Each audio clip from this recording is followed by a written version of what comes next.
Dixon's in for the first time in 37 years. 9 in a row, uncharted territory for the Kangaroos. 9 in a row indeed, but the first hiccup on Friday night at the SCG. The coach of the Kangaroos, Brad Scott, joins us on the couch. Welcome, Brad. Thanks, Jared. Thanks, guys. You've just come from match committee. What does that actually mean these days? Well, it's a pretty extensive process. We go through, first of all, a little bit of the game that's just gone and what we can learn going forward. Then we look at our whole list injury status. Then we go over the upcoming opposition, and then we start picking and planning our own team. Do you do a review? We did. Today was a big day because we also did our team review from the game on the weekend, which is quite time consuming. But again, the purpose of doing a review is to find the way forward. So we always finish the review with what's coming next. I think most people, sorry Joseph, I think most people gave you a mulligan. Do you give yourself a mulligan for the performance Friday night? No, I was really disappointed. I thought we were pretty well prepared to go up and take on a really good team on their home ground. But we performed really poorly. I've had some games and probably parts of games this year where we haven't played to expectations, but we've got the win. And sometimes winning can paper over the cracks. But we've been really exhaustive in terms of analysing our game, because when you win, you tend to march forward. But when you lose, you analyse things really thoroughly. So we've tried to analyse things thoroughly. We played really poorly, but we ended up in front on the inside 50 count, in front in clearances, but the Swans completely outplayed us in other parts of the game. Which I think is a sign of a good side, the fact that you can play poorly and still be competitive. I'd love to know how you addressed the team at quarter time, because you were horribly outplayed in the first quarter, and I think you went straight to the midfield and the back six. Yeah, and it was interlinked because we were getting badly beaten in the contest. The Swans have got some terrific players in there, and they really got the ascendancy, and that put our defence under enormous pressure too. So the synergy between the stoppages and the defenders wasn't at the level we would have liked. But you're looking, well, what's causal? And the stoppages were clearly an issue for us early, but we were able to arrest that in the second quarter. You'd had that problem before. I'll show some numbers here, a graph here, just highlighting how good you'd been for the previous month. The best team in the competition at conceding scores from lost stoppages. The previous 4 weeks, you only conceded 62 points and conceded 64 on the weekend. 71 and 45 in rounds 3 and 4. How did you arrest that momentum back? Is it as simple as a powwow? The midfield know what's happened, the backs know what's happened?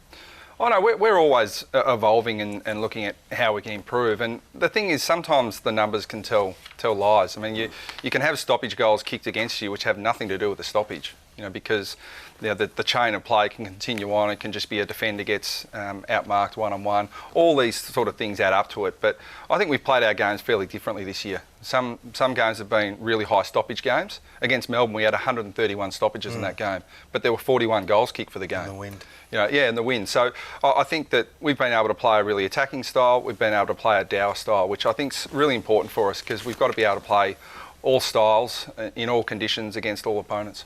Love to get your thoughts on the perceived rule of the week. Is there a problem with umpires cracking down on interpretations that have become a little bit relaxed in your mind? It's not necessarily a problem with it if we're informed. And I think 2 weeks ago, the memo that went out about deliberate rush behinds, well, at least we knew. We spent a fair bit of time making sure that they weren't paid against us. I think the frustration comes from supporters and players and coaches when they're not informed. But to suggest that there's not a rule of the week or there's not a refocus on certain elements of the rules, well, that's just a fallacy. I mean, there is a focus on certain rules. I used the example earlier in the year when there was a focus on blocking in the marking contest, and in that round, free kicks for blocking in the marking contest spiked 250%. So there was clearly a focus on it, but we weren't told about it. Well, I think we know where the focus is going to go now, because we saw high tackles across the weekend. We saw them Friday night, and we also saw them in games throughout the course of the weekend. Is there a way to easily prevent players that are trying to draw these sorts of free kicks? And not all these players are doing it. Yeah, I don't think there's an easy way. I think the game is harder to umpire than it's ever been. Yeah. Look, my personal view is I don't like players accentuating contact, but the reality is players have been incentivised to do this. It's a tactic, it's a technique that players put into place, and the umpires have clearly said that if you get taken high, we're going to pay a high free kick. So the players are going to continue to do it. I was always brought up to believe that as the ball player, if you accentuate contact either by shrugging, ducking or lifting your arm, and you contribute to that high contact, it's play on. And I think if the umpires started calling play on, the players would stop doing it very quickly. But the AFL have taken a stance that we're going to protect the head at all costs. And if the tackle rides high, we're going to pay it. But we do have a situation now where players are doing it because they're getting paid free kicks for it. Lindsay Thomas was made the face of this debate on the weekend. Firstly, how did you address that element of it with him and how to handle it? And also, how did you address the incident? Well, I think the umpires have come out and said they're free kicks. So, you know, in essence, I mean, Lindsay's, before the game on the Friday night, had been paid 2 high free kicks for the year. For the year. But somehow he's the poster boy for so-called shrugging or ducking in the tackle. I've just told Lindsay to stay strong and to listen to the people that have his best interests at heart. There are always going to be people who are going to single him out for whatever reason. He gets unfairly criticised in my view. He is a terrific story. I mean, where Lindsay might be with his life, I shudder to think, if it wasn't for AFL football. And he has done an enormous amount of work to turn his life around. He's got a terrific young family. He addressed our players before the game and spoke incredibly well. And I think he's a great success story. But for whatever reason, a lot of people just think he's an easy target and they have cheap shots at him. Scotty, because their numbers are low, he's only had a couple of head-high tackles before the weekend. Do you think the umpires would look at the guys that have maybe have been prone to ducking a little bit, lowering their body in the past and say, let's be harder on these players? Well, I hope they do, because Lindsay is on the bottom of that list. Now, Lindsay doesn't get paid free kicks. In fact, he gets suspended when he does go a little high on the tackle himself, as he did when he collected Lockie Hunter. Do you see it as an issue for the duckers, or do you see it an issue for the tacklers? Because even Nick Smith, on that one on Lindsay Thomas, his arms were above shoulder height, or at least at shoulder height. That says to me he's trying to minimise the advantage by trying to reduce the handball opportunity, but he's putting himself at a very risky spot of having a head-high tackle. Well, that's the technique. I mean, if you go high on the tackle, then to a ball player that knows how to manipulate that, he can draw the high contact. Now, do we like this in the game? Well, that's for the AFL to decide.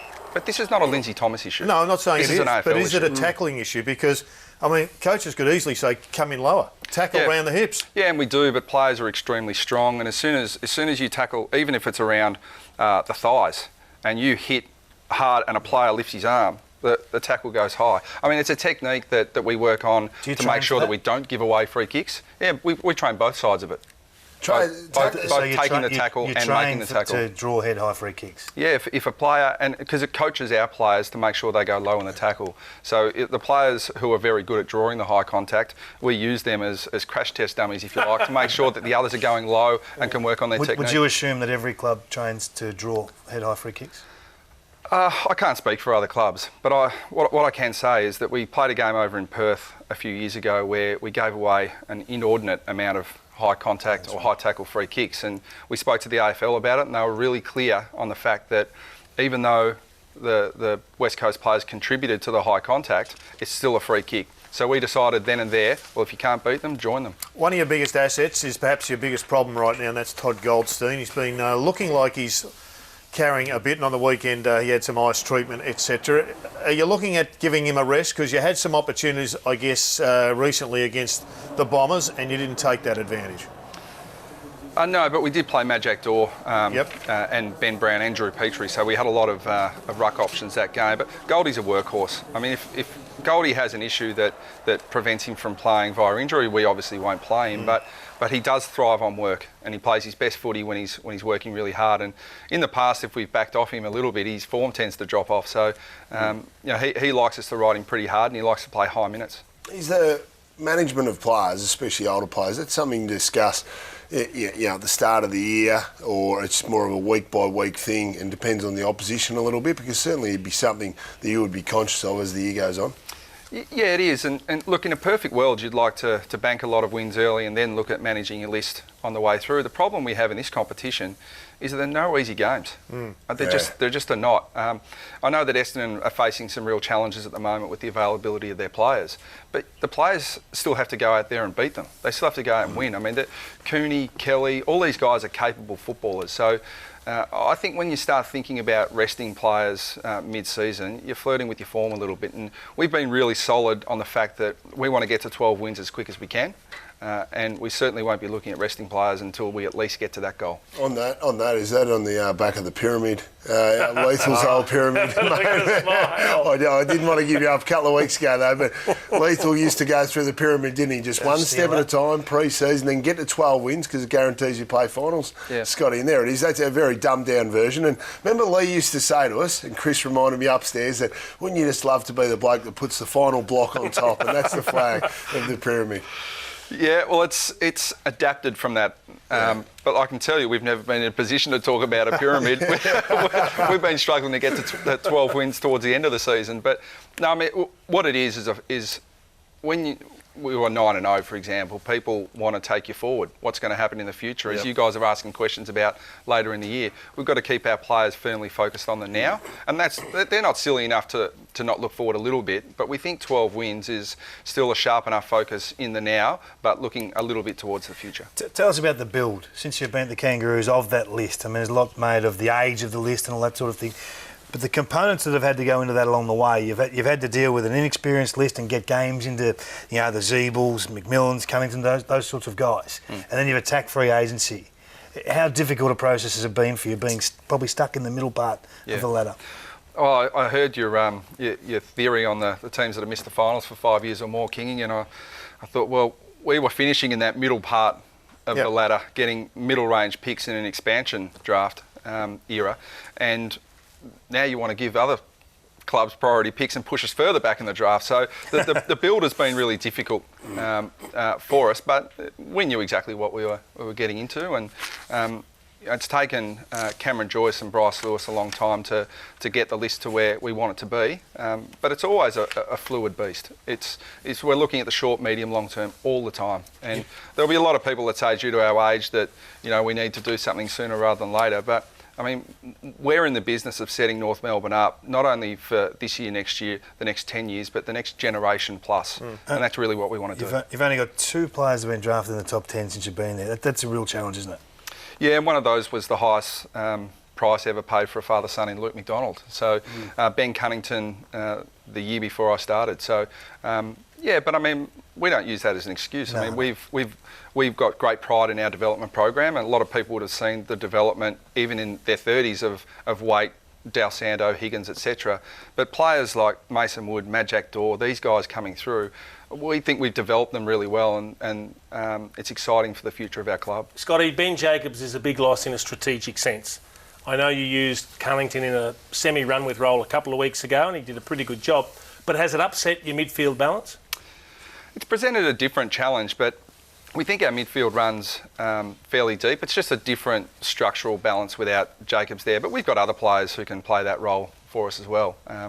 A lot of guys have played run with roles in the past, and we'll still manipulate our midfield a little bit to suit the opposition. But the flexibility is the key that we're after, and this week will present a different set of challenges, but we think we've got the personnel to cover it. Now, doing a straw poll on key forwards this season, Scotty, so we're giving you 2 options. To start your team with, you've only got 1 pick. You've got your traditional big, powerful key forward, which I know you love, and Jesse Hogan. And then you've got your hybrid type forward who, he likes to spend a bit of time up the field away from the goals. So who would you be picking? Would you be going for Jesse Hogan or Jake Stringer?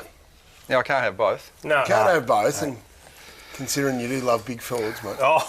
Yeah, well, we consistently play 3. I think look, the way the game is, and it's so contested, you just can't. You look at where you get those top-end key forward contested markers. They come from the very pointy end of the draft, so I'd have to go the big strong. Make it a 6. There we go. Yeah. Hit the front again. Just on the key. Very doubtful, the wording on that question. I thought it was you can interpret it either way. Your Honour. Always knew he'd be a great coach. He's close to the end. you've got Majak Dor, who they're going to come charging over the hill for Majak Dor to grab him from North Melbourne. Are you going to have to make a decision on one or the other? No, I mean, we've invested an enormous amount of time and effort into Majak, and he's worked extremely hard to get to the position he's in. So, obviously Waite and Petrie are closer to the end than the beginning, but they're going to play a really important part in our future. Mason Wood, Majak Dor are critical components of what we're doing, so they'll be at North Melbourne next year and beyond. As always, Brad, you've been fantastic for us here on the couch. We appreciate your time again, albeit we've put the moz on you and got you in after your only loss for the year. But good luck for the rest of the season. Thanks guys. Cheers.